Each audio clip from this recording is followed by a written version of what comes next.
नै जों प्रग्रामाव दंफैयो गान्धी जयन्ती अहिंसा सान फालिनायाव पाटगाव ना माबा होनो ना जायगाखौ पाटगाव हाई सेकेन्डारि स्कुल नामा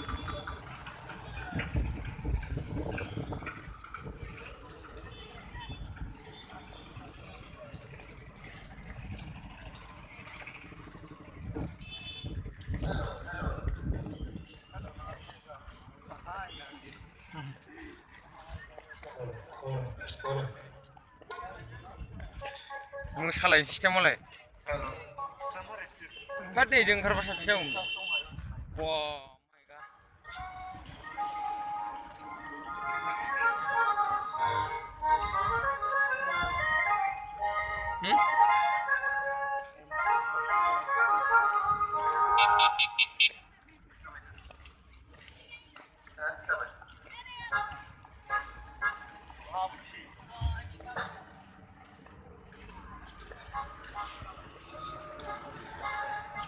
दैबो हरदों नामारा माखौसो रानदों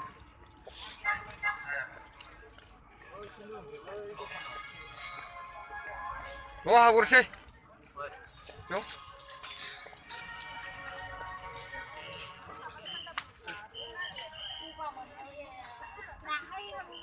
दै रानदों माथो बुदां बलबसो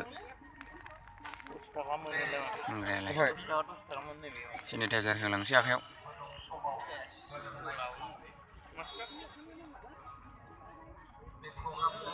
आंना दंखायोलै आंनि स्मृति 1 मिनिट थाथ'नानै लाखिसु हाबाफारिया जागायबाय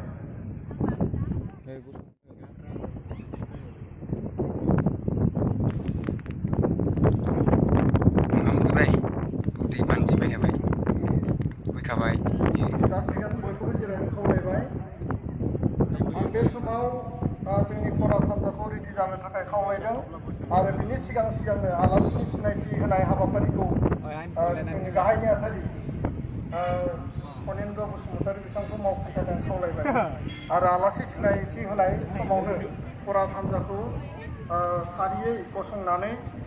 रेडि जानानै थानो थाखाय आं खावलायबाय गादुब्रा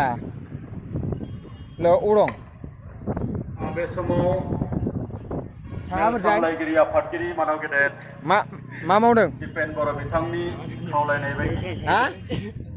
बाहागो लानो हानाय सहि होगासिनो दङ मानिजाथाव सिबिजाथाव आलासि बिथांमोनखौ सिनायथि होनो आङो सिगांदों दा गिबियै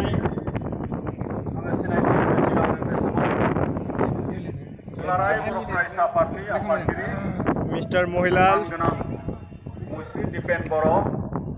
बिथांखौ गावनि गोथार सिनायथिखौ लानो खावलायबाय आरो गांसे आर'नाइजों बिथांखौ बरायनानै लानो खावलायदों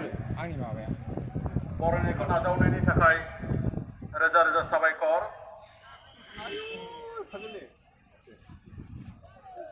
फोन नंबर लिखना है रहा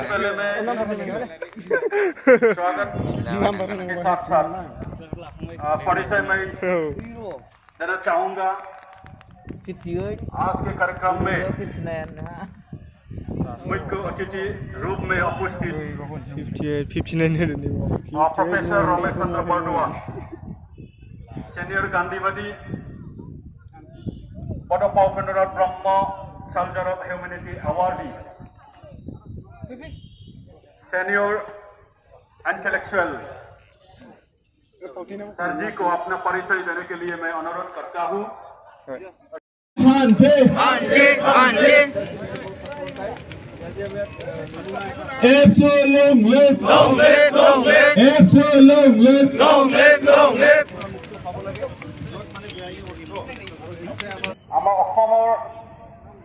আমাৰ ভাৰতৰ